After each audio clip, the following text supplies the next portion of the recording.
আসসালামু আলাইকুম বিওয়াস, কেমন আছেন? আশা করি ভালো আছেন। যারা যারা আজানের ঢেউ শিখতে চান তাদের জন্য আজকের ভিডিও অনেক ইম্পর্টেন্ট।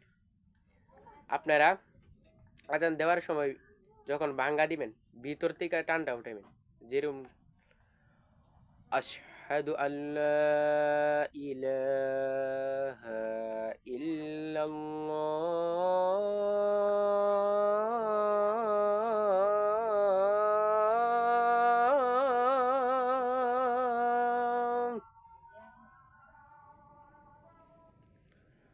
পরেরটা আশহাদু আল্লাহ